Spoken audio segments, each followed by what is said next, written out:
Hello and welcome to the Fin to the Woods podcast with me, Finian Hackett, and on this episode I am joined by a very beloved theatre actress. She has starred in Seussical, Les Mis, 9 to 5, Cinderella, Into the Woods, and she has appeared in theatrical TV favourites such as Smash and Schmigadoon, but she is most well known for originating the role of Christmas Eve in Avenue Q. Please welcome to the podcast Ann Harada. Hello.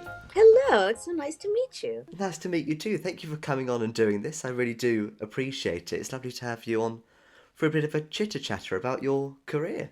Of course. So let's begin at kind of where did you start? How did you get started in this all? What was it that inspired you to go into this industry and pursue it as a career? I grew up in Hawaii, in a very small town, but I was lucky enough to go to a very good school. And I remember seeing like the high schoolers doing a production of Godspell when I was about 12, I guess. And it was an absolutely brilliant production. And I just thought, oh, I can't believe that actual, people like my age, like that I could imagine, like within my age were like could be that good. And this is something that I just loved. And I just thought, I think I could do that. So I was only 12, right? So when I got to high school, I auditioned for some of the school plays, and I got some of the school plays and just started from there. It's like anybody else. Something sets you off and you just think I'd like to try it. Yeah, and I think as when I grew up, I was around theatre a lot and I watched so many shows, and it gets you going, it gets you inspired to go and do it as a career, because as you say, seeing your peers and people your age doing it makes you think, hang on, I could also do that at some point maybe as well. But once you'd kind of been inspired, did you then train? Did you have any kind of professional training at any point? Where did you go? I don't know if I would call it professional training. I went to college. And I went to Brown University, which is a Ivy League university here in the States. And it's a wonderful school. It did not have a professional theater program. It does now, but it did not then. And so basically, I did plays there. I did musicals and plays there. And after that, I moved to New York, and I wasn't sure if I had the goods to become a professional actor.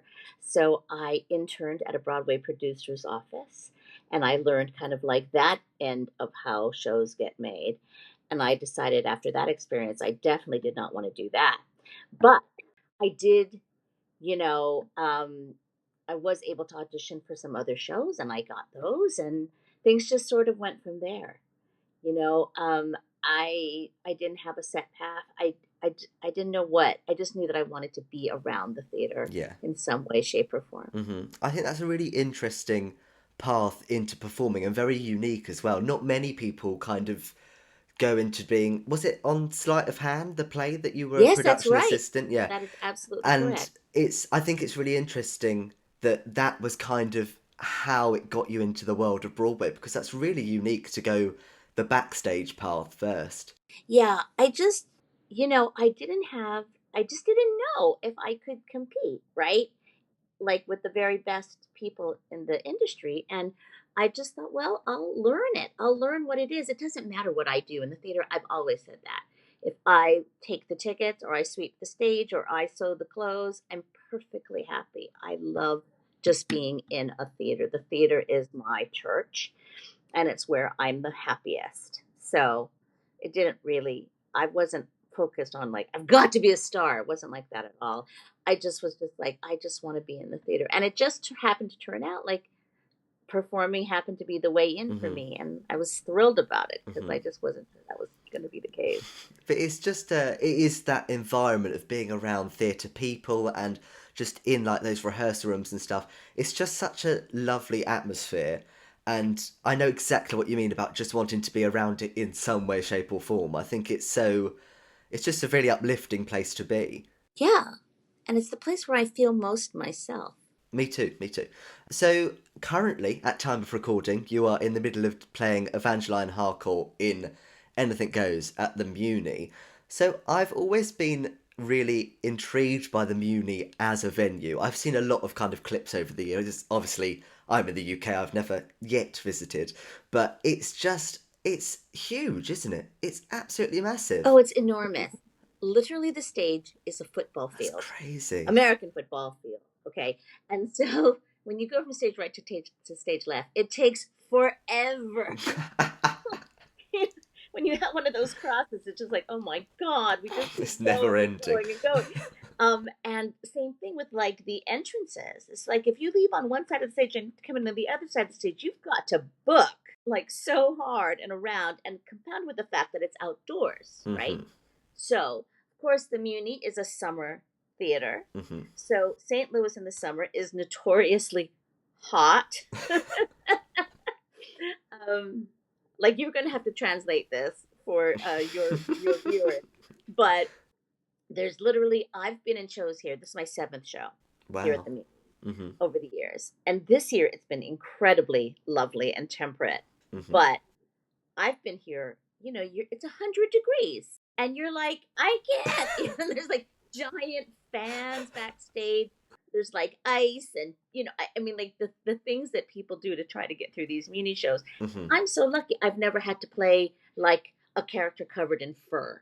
You know what I mean? But the people who do, like, if you're the Cowardly Lion, you've got Hmm. ice packs all in your costume or whatever. It's crazy. It's just one of those, like, it's like a marathon crazy, experience, and it's the most fun you'll ever have. It's theater camp, but like done on such a grand level. I mean, you've seen that stage and the things they can do. They did In the Heights right before us this summer. I've seen this. Yeah, yeah, yeah. I saw the Yeah, fireworks. and they had, of course, real fireworks during the fireworks scene, and what do you call those, fire hydrants that actually worked. So they opened the hydrants and the water gushes out all over. I mean, it was, It's just another level, isn't it? It's just a completely, yeah, it's another level. It's another level. yeah, Exactly. it's crazy. But I was gonna say you've returned fairly often Yeah. to the Muni. You've played brilliant parts there, Mrs. Potts, Rosie and Mamma Mia, Maggie in 42nd Street. And what is it that keeps drawing you back? Is it the uniqueness of the space that kind of intrigues you? Yes, it's the uniqueness of everything that makes the Muny special. There's two trees on the stage always, Oh, and they've got to really? be, oh yeah, and Oh, they've got to wow. be incorporated into the set design regardless, right? Because they're Crazy. there, right? Or they have to be hidden. Hmm. And it's extraordinary, and you're under the stars, and it's beautiful, and there's so many people who work backstage, and uh it's like a whole it's like a whole town. It's like a town that you return to time and time again, and it's thrilling to be part of it. And then St. Louis itself embraces the Muny so fondly because it's part of like the town, the city's, it's under like the city jurisdiction. It's a municipal park where Hmm. the Muny is. Hmm. So it's like St. Louis just turns out I mean, it's 11,000 seats That's, in the theater. it just Think blows my about that. mind. That blows my I know, mind. it blows my mind. And there's also a certain amount of free seats that get set aside Oh, way in okay. the back, kind of on a hill. Hmm. And so it doesn't matter, no matter who you are, what you can come and see a show. Hmm. And it's just so beautiful. Yeah. And they sing the national anthem before every show like it's a sporting event. Oh my It just, I lord. don't know, there's just something so special and lovely about it. It Hmm. makes me really happy to be part of something that is so important to not only to St. Louis, but to, just the feeling of we're contributing to this community, Hmm. and they care and love us back. It's Yeah. really lovely. Yeah, and I'm glad it is such a nice. You see so much about it online every summer when it comes about, and they do like 5 or 6 shows every summer, kind of back to back. Seven shows a summer. Oh wow, It's nuts. it's And they crazy. change every week. You know what I mean? It's just it, as you say, it's like another level. We have nothing like that over here in the UK. Nothing of that You level. couldn't possibly, but No, no, not with this weather. no. Be a pain. But it's, No, you should, if you ever get a chance, and I don't know why you'd ever be in St. Louis, but if you ever are, you If I must. might just go over I mean, just to go to the Muny, to be honest. you might just have to.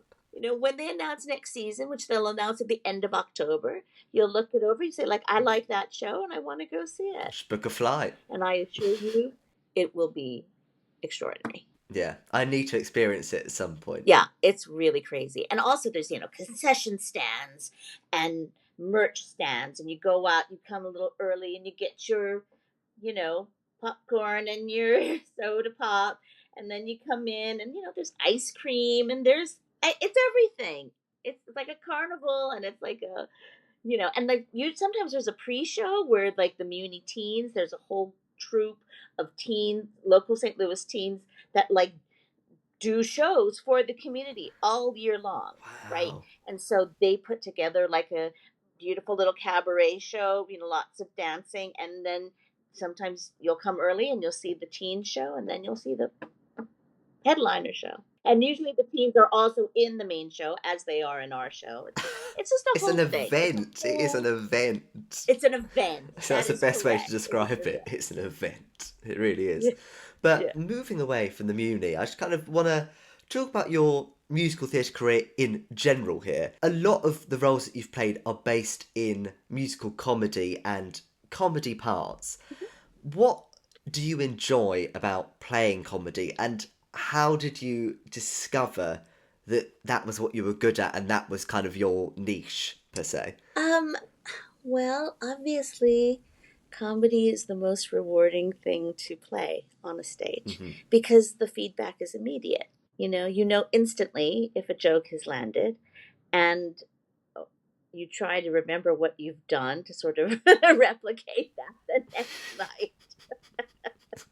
I mean, I sort of think of, kind of at this age, that just knowing how to make an audience laugh is a skill that you've acquired over the years because you've done so many scenes, you've played so many towns and venues, you kind of know what's going to work for what sort of thing. It's just in you. I don't know what makes people funny, but I do know that it's in you. And I do know that for me, to hear an audience laugh is like the most rewarding thing, of the whole acting spectrum. Not that I don't love doing drama, not that I don't love, all the other kinds of parts, but there's something very special about like I can make this audience laugh. Yeah. It's as you say, it's that instant kind of gratification for what you're doing, and instantly that people either find you funny or they don't. So you kind of if it works or if it doesn't straight away, and I think that's so unusual with theatre because a lot of things, if you're doing straight plays or a role in a musical that isn't necessarily funny, you don't know really until maybe kind of applause or at the end of the show what people feel. Right. You don't really know until like the whole thing, but like in each individual moment in a comedy, Yeah. You know what I mean? So, and also if you're with other people who've done it for a long time. For instance, the actor Kevin Chamberlain and I have a scene in Anything Goes that literally the director said, "You guys have got to sustain this scene." It's literally just a scene where we sort of look at each other and giggle, and it's a bit of physical comedy that we do together. And the director was like, "You have to sustain this somewhere between 30 seconds and a minute. I don't really care what you do, but this has to happen because there's a costume change happening and we've got to make sure." Right? It was one of those things. Like, okay, so we're out there it's just ridiculous. Every night, just, trying to like keep it going, and it happens. We make it happen because he's very experienced in that. I'm also very experienced in that. So the two of you together, one The dream two of team. us are just like, okay, throw me something, I'll throw it back. It's like that. And it's really, it's pretty joyous. Yeah, it's fun, isn't it, to be able to kind of play around a bit. I think comedy, you get a bit of leeway in how you play with the comedy maybe not each performance, I don't know, but kind of, it does depend show to show how an audience reacts as well. So I think, again, you have that chance to kind of play with it a bit more as well. Absolutely. And I think this segues nicely into talking about Avenue Q. Yes, please. So, obviously, do you ever get bored of talking about it, or do you love talking about it still? No, it's the greatest it's probably the greatest thing I've ever done in my career. And it's a thing that I'm proudest of Mm. because, I was involved with it from the absolute very beginning. I was going to say that's my first question was kind of when did you first get involved? When Bobby Lopez and Jeff Marks were writing it, I guess, we're coming up with the idea of writing it in the BMI workshop, which I don't know if you know what that is, but it's sort of like it's a class, I guess, for lack of a better word, here in New York, Okay. where aspiring writers and composers get together Hmm. and, meet up, like form collaborations and write musicals together to sort of see like how they match Hmm. up and like could we like go forward and does anybody have a good idea, that kind of a thing. It's like a think tank, right? And a lot of aspiring American composers and writers, librettists and lyricists Hmm. meet there and you know start thinking of stuff. So Yeah. when they were coming up with this idea, which was basically just Sesame Street for adults, right? That a sort of thing like we all grew up on children's television, and wouldn't it be great to sort of put a spin on that? And that they needed an Asian actress to sing this part, right? To sing the role of Christmas Eve. And we didn't know each other, but basically our friend Amanda Green, herself a brilliant lyricist, was like, I know somebody. So they called me up and said, would you come in and learn this song so we can present it? I was like, yeah, sure. I wasn't doing anything.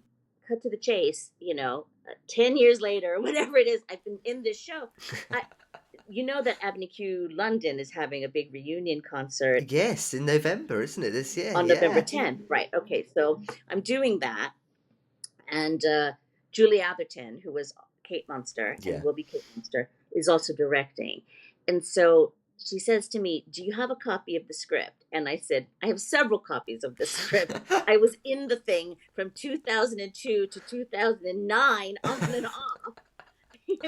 Just pick one and like let's decide what it is. And it's just like that's sort of been such a huge chunk of my life. Yeah. And to be able to develop that kind of like at ground zero and have input into the jokes and the Hmm. situations and things that, you know, um, I found personally, like, I think that's too offensive. Can you, like, in terms of like a Okay. racism thing, could you pull it back? Yeah. Or whatever it is, for me to be able to have that kind of input was really unbelievable. And one of the reasons why I feel so protective of it and so, tied to it. Yeah. And that's interesting that you had quite a bit of kind of creative freedom with it and a say in it because I imagine obviously when you kind of do any part that's not been necessarily written with you in mind, you don't necessarily have that say. But it's amazing to be able to have that opportunity to be kind of such an integral part of the birth of a really successful show. Yeah, it really was. And I mean, from the very beginning, when it was literally us just sitting around a table trying to, come up with it. And then we went to the O'Neill uh, Theater Center in Connecticut to develop it one summer. And then, it changed a lot from there to off Broadway and then to Broadway. Like all the different stages of Avenue Q, I feel like I've been a part of, and I've really loved it. And I'm really, um, I just think it's very funny. I've always thought it was very subversive. I just think it's the sort of thing that I always wanted to do, and it happened, and I feel very fortunate. Mm. So It's a brilliant show, and it did very well. It won a few Tony Awards. It did really well. I think there's it did, it it did. did indeed. There's a really great documentary that came out that was filmed at the time, which is about Avenue Q, Wicked, Taboo, and Caroline or Change. I think it's called like Show Business: The Road to Broadway. I think That it's. is exactly what it's I called. have watched it at some point, and I think it's really interesting because it was a really competitive Broadway season with really big shows opening, and Avenue Q kind of burst through and was It was the shocking. star, really. Trust me on this one because we never thought we would win the Tony, and we assumed it would be Wicked, and everyone assumed it would be Wicked, and maybe it should have been Wicked. I don't know. Oh no. But Wicked didn't need to win the Tony, and we did. If we hadn't won the Tony, I'm sure we would have closed much sooner, and maybe not been quite as big of a hit. Hmm. Wicked, you just can't stop it. So it doesn't matter. It's like they just want to see those witches, and They do does not every matter. year. Yeah. Yeah, it's crazy the success that it had. And then obviously you came over to the UK and did it here in the West End. A lot of people who have performed on Broadway and in the West End say that there is some differences between maybe the audience behaviour and the audience reaction between the two. Did you notice that when you performed over here or not really? Oh, sure, of course. Mhm. There's I mean, every audience is different. Mhm. Like you can't make big generalizations about it. Mhm. We were all very worried that it was just not going to play as effectively in London Mhm. as it did in New York, because it's so very American, right? Yes. Yeah. But thankfully, Britain and America share a lot of the same television shows, Mhm. and so people got all those references. Yeah. We weren't even sure if people were going to know who Gary Coleman was, and they did. Um, It's handy. yeah, no, there were just things. You just don't know.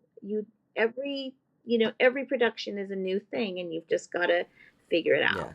But it was very successful over here, and as you said, it's coming back for this reunion concert, and it's sold out already. I looked at getting tickets and I couldn't. It sold out 2 days after the tickets I went on know, and I sale. missed out. So my fault, It my was fault. mental.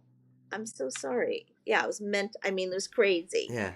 I was like, "What?" They were like, "It's sold out." I'm like, "How could that be? It just happened to put on sale." But there's an appetite for it. There's clearly an audience for it still to this day, and people who love it and people who want to see it. So I bet you're excited to go back and kind of revisit it with everyone. Oh, I can't wait. Well, first of all, London's one of my favorite cities in the whole world, if not my very favorite. I've still remained very close friends with my original cast, and I've come back several times to London to see them shine. Nothing but stars now, these Hmm. people, It's a very obviously. strong group of people in that company. Yeah. Very strong, very strong. But you've got to remember, at the time, no stars. Like, we were all just not, you know what I mean? Hmm. So it's exciting to see everybody sort of grow and be recognized. I mean, Giles, of course, is off the Oh, charts. crazy. Um, but it's all very exciting. But to remain friends with them over the years is really what's been the prize for me, Yeah. of that original production, and I'm very grateful to have the chance to do it again with Yeah, them. it's exciting. It's lovely that it rarely happens that you get a whole original cast back together to do the show again with anything. It's Right, great that right, it's right. happening with a really lovely show that I think could come back full time in London. I think it might pave the way for a larger revival because I think there's the appetite for it, I think. But Really? mm, Well, I don't know. sold out so quickly. That never Well, I happens that know, but quickly. that it's sort of like, a special occasion thing. But who knows? We'll see. We'll see. Yeah, why not? So, moving away from Avenue Q, before Avenue Q, you were in the very successful M Butterfly on Broadway, and then about a decade later, you came back and did Seussical, which is Seussical as a show has been such a big hit, especially within schools and colleges all across the world, really. How does it feel knowing that a show that you were in the original company for has had such a kind of large life within younger people's careers? It's so rewarding, especially given the fact that the original Broadway production was so vilified and unpopular. We were not a success. And the story of the Seussical, beginning to end, again, that's another mini series in and of itself. It was so dramatic, and again, I was a part of it from the very beginning. And so, again, to have that trajectory on any show is very, very rewarding, even if the show itself is not a huge success. Hmm. But we knew how great that show Hmm. was. And so to see it be so successful and done everywhere by so many people across the world, to introduce so many children to it, to see it be what it's supposed to be and celebrated for what it was supposed to be, is so gratifying and thrilling. And I'm working with two of my musical co-stars in here at the Yes, Muny of right course you now. are. Of course. So that's just, again, the same thing. It's like theater is a continuum. You work with somebody way back in the, 30 Hmm. years ago, and then, oh, hi, and you pick right up. It's really great. Yeah, it's really lovely to be able to kind of form those friendships that kind of are career long and lifelong. And Yeah. as you say, they come and go. You might not do a show together for decades, but they're still, No, we probably yeah. won't again, but who Who knows? knows? Never know what's around the corner. Never know. Yeah. I want to talk about Snoopy for a second. Oh my gosh. So this, for me, my family has done a few productions of Snoopy in my hometown over the last kind of 20 odd years. I've played Linus, and it's a show that we really love as a family, but no one ever really knows it. So I thought, you've done it, so I must speak to you about it while you're here.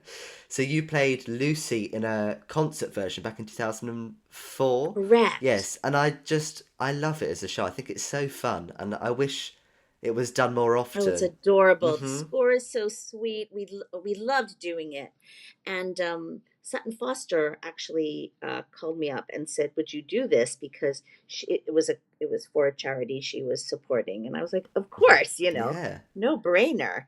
But it was her and Hunter Foster and Jennifer Cody and Kristen Borle, and it was just Devin May. It was like thrilling to be able to hang out with them for a yeah. weekend and like put it together. It's a fab show, and I do, and it's kind of with those one night concerts. Is there a part of you that always wishes there were more than one night? Oh, of course. It's like you worked so hard Hmm. to try to learn it, and then you're like, okay, that's it. Like you don't get any second chance. No, And like again, when you learn, oh, this part works, I can work on this. Oh, it's like you have one chance. You yeah. just don't get a chance to go back and like fix, like, oh, that joke I could have worked better or whatever it is. Hmm. But it's so fun just to do it. Yeah. Lucy is a part that's very dear to me. I did You Were Good Man Charlie Brown in high school. Oh, nice. So to be able to do Snoopy, I was like, okay, great. Full circle moment. Yes, as Lucy Van Pelt. Have Yes. you ever played that game where it's like pick three fictional characters that you're most like, or that together these three fictional characters are Oh you? no, I've never played that All game. right. Well, I played this game one year on Facebook, and my three fictional characters were Lucy Van Pelt, Nice. Liz Lemon, and Nancy Drew. If you put those three people together, that's me. That is you in a nutshell, Yeah, in three that's me in a characters. nutshell. Yeah, exactly right. And kind of talking about lesser known musicals, I kind of want to talk a bit about Encores as well, Oh, because I yes. think this is such a brilliant concept and something that we're really lacking here in the UK. I You can wish. do it so Oh, easily I there. know. We've And got you've the got people. We've tons got. of Yeah. material. Just even if you guys did old British musicals, Yeah. it'd be marvelous because we Hmm. never get to see those things. No. And I do think we're missing out on it big time. And I think it's such a brilliant concept. And I'm so glad that it's still being done to this day. And recently you did Dear World with Donna Murphy and Andrea Burns. Yes. Do you find it quite kind of gratifying to be able to help bring back these kind of underperformed and underloved musicals to a whole new audience? Absolutely. I think these days it's very hard for young people to realize how old the form is, Hmm. right? It's literally, you know, we've been doing musical comedy here in the US for a very long time. And there were all these shows that sort of happened before, while the really famous ones that we still do, but not all kind of like the underappreciated gems. So to have a way to perform them in the most, with the most sumptuous arrangements one could have, like with this wonderful, amazing orchestra, right? And then to get, like, again, the best musical theater performers you can get Yeah. to kind of bring them to life, even if it's for just a weekend, which is how we do it. I just think it sort of opens up a world that most people are not privy to. Hmm. Did I know Dear World? Yes, I knew Dear World because I knew Jerry Herman shows. Hmm. But had I ever seen it done? Of course not. No, You it was no, know, very rarely right? done. Very rarely done. And I've done both of the last revivals in New York in the same part. You know what I mean? it's sort of like, well, obviously, I'm the queen of like a woman, crazy ladies with an imaginary dog parts. I've got that locked. But the thing, but it's a show that like you once you're in it, you can see why they don't do it because it's so weird and hard, but it's so wonderful just to be able to have a chance to sing the songs and you know what Yeah, I mean? Yeah, because I think it's otherwise these shows get forgotten about and people don't. absolutely. And as you say, they might not be the best written shows in the world, and sometimes No, they're no, not. But horrible. that's part of that's part of the fun. It's nice to be able to just do them for a little bit and then go, well, we've revived that, and a new audience has got to know that show. Or even that composer, Encores is great because they'll do like the lesser known works of, Rodgers and Hart. I Hmm. was in I Married an Angel. They will never do I Married an Angel again. You shouldn't do it. It's not good. But it does have some beautiful songs and some, it's a vehicle for a star ballet dancer. Let's do it for a weekend. We've got a star ballet dancer. You know what I mean? Yeah, It's crazy. It's so fun to kind of go back in the past and be able yeah, to do that. And of course, Ankus does more contemporary shows as well. We did Into the Woods after all. yeah, of Yeah, course. so you know, And that had much further life. Obviously, that ended up transferring to Broadway. I think you would then end up joining the cast on Broadway as well. That was a runaway smash hit, that Encore's yeah, we production. were stunned actually. I don't Hmm. think we realized how desperately people wanted to celebrate Stephen Sondheim after he passed. And so literally being in that theater, you could just feel a bunch of people internally singing along. Hmm. you know. I just like, but it's just like we had that, the Sondheim concert, the kind of Sondheim Old Friends concert over here. And it was that Yeah, same. which they're doing in New York as Yes, well. that's coming over. It's a brilliant production. It's lovely. And I Can't think, wait. as you say, there was that appetite after he passed to be able to just kind of relish in his work and enjoy his work. And Yeah. it's lovely that that has been a thing that people have wanted to see. And it's meant that we've had Sweeney on Broadway recently. And obviously then Gypsy's coming back later this year. And it's just nice to see his work is still appreciated just as much as it was 20, 30, 40 years ago. It's great. Oh, I don't think the reverence, of course, for him will never die Hmm. in our world. Hmm. I'm just thrilled that like general audiences see that too. Yeah. Because so many of his shows, again, were not particularly well received when they first came out, Hmm. right? Didn't have very long run. No. People didn't understand them. But as the years go by, they realize kind of the majesty of his genius. And Hmm. so to know that you've done something, you've contributed to the canon is very rewarding. It's like Pacific Overtures. You did that off Broadway Yes, revival in 2017, and yes, that wasn't a big success when it first opened on Broadway. It not at didn't run all. for very long. And No. then the off Broadway revival was really successful and had brilliant reviews, which is lovely that the work's kind of getting looked at again and with from a different angle maybe, and a new audience as well. Well, when some of us performed at the 90th uh, birthday, the Zoom celebration, Oh yes, of course, yeah, yeah. and we did someone in a tree.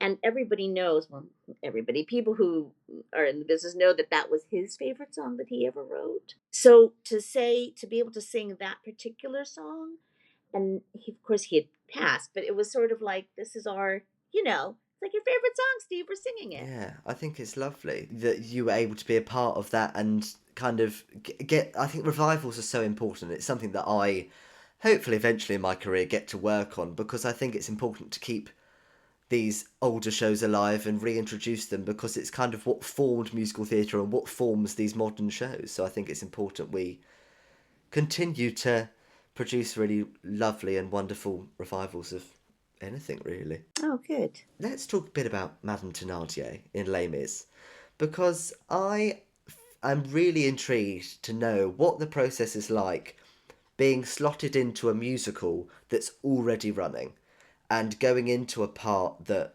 is already kind of there. How does that process kind of work rehearsal wise for you? Oh, it was deeply painful. I had 2 weeks basically with the stage managers, Hmm. and there were I could think three other principals that were also replacing at the same time as me.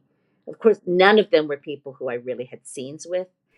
So basically, I had to learn kind of my track with the stage manager going, okay, this happens, this happens, this happens, this happens. And I was like, okay, why? It doesn't matter. You have to do this. You have to do this. You have to do this. It's like, okay, it's really a track. Like in people say like, oh, I don't like that word. But when you have to replace in a show that's as iconic as Les Mis, Hmm. there are certain beats you have to hit. There are certain parts that you just have to do it a certain way, or somebody's going to get hurt. Yeah. That's a big machine, Hmm. and you just sort of have to figure out your place in it and do what's expected. There's really no room for like, let's explore. No. Stay on the track is basically what it is. And it was very difficult for me to try to learn that part so kind of isolated on my own. It literally felt like I said hi to Gary Beach and then we went on together as the Thenardiers. Do you know what It's I mean? crazy. It was really weird. Hmm. And it took a while to sort of like get in the groove because basically I was replacing Jenny Galloway, right? Of course, who's done it a million times and is Yeah, yeah, brilliant. yeah. But I'm not her, and I couldn't do exactly what she did, even though I was trying to. Um, and it was a bit of a rough go because I was sort of being expected to like do it like her, but I could not do it like her, and so um, once then Gary had to have hip surgery, and so he was replaced by Chip Sion. Oh, nice. Chip and I, since I was around to rehearse with him, we were able to sort of create our own bits and Hmm. things, so that it made the whole process a little more organic, Hmm. as opposed to like, here's what Jenny did, do that. It was more like, try to work on a thing together. And Yeah. so it became a little easier at Hmm. that point for me. Yeah. Once I wasn't trying to be forced into playing, the Jenny Galloway, Madame Thenardier, which I can't do. I'm just not her. So, but it was, such a learning curve for me and such a wonderful show to be a part of. I'm so proud that I was in that show. You can't imagine. I never dreamed that when I first saw that show in New York, the original company in New York, when I was, a young actress, that I would ever be able to be in that show. But times have changed enough so that they are kind of like going, oh no, look, it's okay if you're Asian, you can be in Les Mis. But there was a time when that was not true, Hmm. Finian. Yeah. And so just to know that things have moved along, and and nobody batted an eye when I went in. It was Yeah. wonderful and very, Yeah. you know, Yeah. Very rewarding and very kind of, it's a step forward in the right direction, I think, as correct. well. Yeah. And it's important. Representation is important in the industry, and as you say, I think gradually we're getting towards a better place with it now. But it's interesting to hear about your experience, kind of going into an already very smooth running machine, because it just sounds a bit insane. It was crazy. It's like theater in general is just crazy. People do not understand what it's like at all. No. And you can't describe it and you can't make them see what we do, why we do. At the Muny you have 11 days to mount a massive production, with gigantic dance numbers and a million costume changes, and it happens. We just sort of make it Mhm. happen, right? Mhm. And the same with Les Mis. It's like, okay, in 2 weeks you're going to be on, and you have no idea what's happening. And here's your costume changes, and here's your loaves of bread, and that first scene, go. It just is so mad. It's madness, but it happens. It's part of the fun, isn't it? It is part of the it's living fun. on the edge. Yeah, it Yeah, is. it's crazy. But away from musical theatre, as you said earlier, you've done plays and kind of more serious roles, and this year you did The Welcome, which is a really kind of Yes. heavy duty play with a very heavy subject matter as well. Mentally, how do you prepare differently for doing a play like that compared to Avenue Q or something which is a bit more light? Do you have to get in a certain headspace prior? I don't know. I don't know if it's a different headspace. It feels like the same headspace. Hmm. It's just like just a different. Every story you're trying to tell, you have different objectives, right? Um, we at the Welkin, our biggest thing was, as a group, we were so conscious of like connecting with each other before every show and making sure that everybody was okay and sort of supporting each other through everybody's personal ins and outs, because that show was so difficult emotionally. We just tried to take care of each other as much as I think possible. that's important to have that kind of group. Yeah, it was really important. But it the energy was almost exactly the same in terms of like, we're here together, we're gonna do it. We would get together before the show and have a big dance party. Um, Literally right before half hour, it'd be dance party, and everybody would come up with like songs they wanted to dance to, and we'd put them on the iPod and just blow them over the speakers. And it was just sort of like one of those times where like a cast connects together, and we tried to be very solicitous of the young girl who has like all the dramatic things that happened to her in the show. And just, I don't know, it just felt very loving and protective and delightful. um and it's important to feel safe in a kind of like a show like that, because it is so rough and brings up so many issues. Hmm. But that's not unlike musical theater, really. You try to connect before the show, and you sing a song or whatever it is.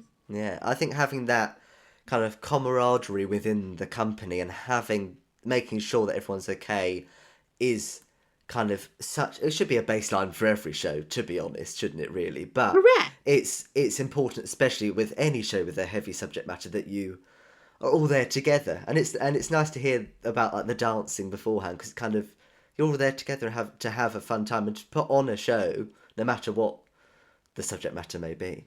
Right. And it's, yeah, I think it's lovely.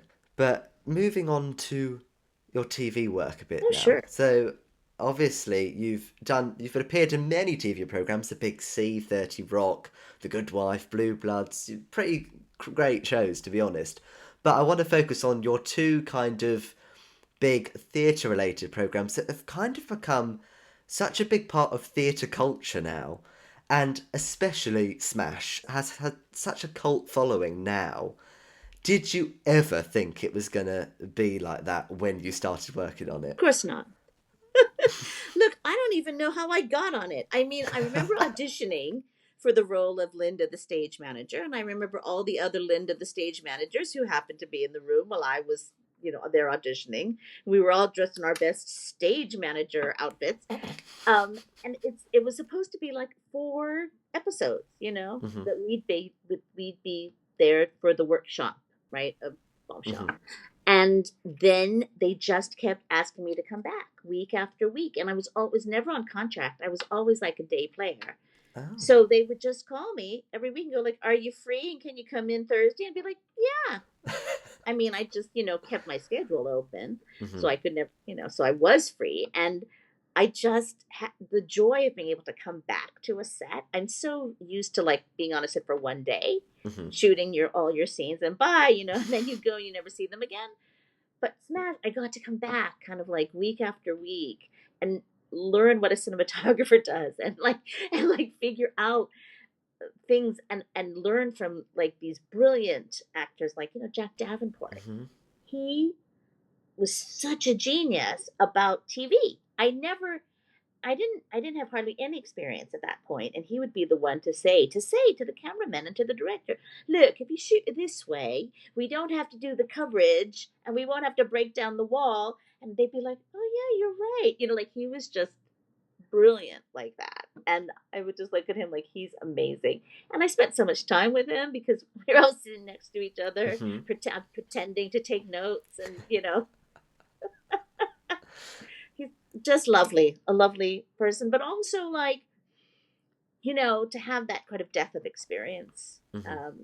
was marvelous. And for me, just to have the opportunity to see fellow Broadway actors kind of like star and shine, and like to see so many brilliant dancers being featured was really a treat. Hmm. I think it's such a lovely program to have, because it's so rare that you get a TV program that focuses on theatre and how theatre works and the rehearsal rooms and stuff. So I think it's a genius idea, and always, I'm annoyed it never went further than 2 seasons because I think there was probably more life in it. But obviously now we're getting the stage adaptation of it that's opening on Broadway. which has absolutely no resemblance to No, the it's TV. completely different. Not at No, all. they've cut half the I know. characters. I was like, what? I was like, you're who's play? What? But I can't wait to Oh, see it, of yeah. course. And obviously it'll be lovely that the songs are finally being Yes, played in a the full songs musical because are beautiful score. unbelievable. They're so Hmm. good. They really are. And obviously there was the Bombshell concert which you were in as well, which is I loved. Yes. That was a fantastic idea to be able to bring those songs to abroad. Was it where was it at the? Oh, at the Marquee, I I can't think. remember. Yeah, I think it was. Yeah, but it was amazing with that orchestra, and it was just to celebrate the music from that show because, as you said, it was just Yeah. brilliant. The songs were And I fab. remember saying to Mark Shaman, I was like, I don't understand. You want me to sing I Never Met a Wolf? Why? Like, don't you think they want one of the girls to sing that? He was like, they can't sing every song. You have to give them a break. And it's like, and you'll be fine, and don't worry. And I was like, okay. It went on really well, and it was so thrilling. I know you had Donna McKechnie was in it as well, didn't she? Because she played Yeah, Ivy's mum. she Yeah. played Ivy's mother. Again, she's a Yeah. legend. I Oh, love. completely, Oh, completely. yeah. So yeah. So Smash was huge, and well, and it still is now, and people still love it to this day. Yes, it's It's still great. good. It's great. But obviously, the Schmigadoon of it all. Honestly, I can't tell you how much I love this program. It is just genius in every sense of the word, and I Could think not agree more. I love it it. was. Oh, I'm not surprised. It was just every kind of musical theatre person's dream program. It was so clever and witty and well written and just kind of nuanced and all the references. It was just great. How was it for you to be a part of something like that? Oh, come Yeah. on. It was maybe the greatest thing I've ever done in terms of it's like a celebration of like my life's work Yeah. and what I believe in, the musical theater, the American musical theater. It's a tribute to all the years, all the time Hmm. periods of the American musical theater, and that I would get to be a part of it is huge to Yeah. me. It's probably my real lasting legacy because so few people will have seen my work live. You know what I mean? Kind Hmm. of comparatively Yeah.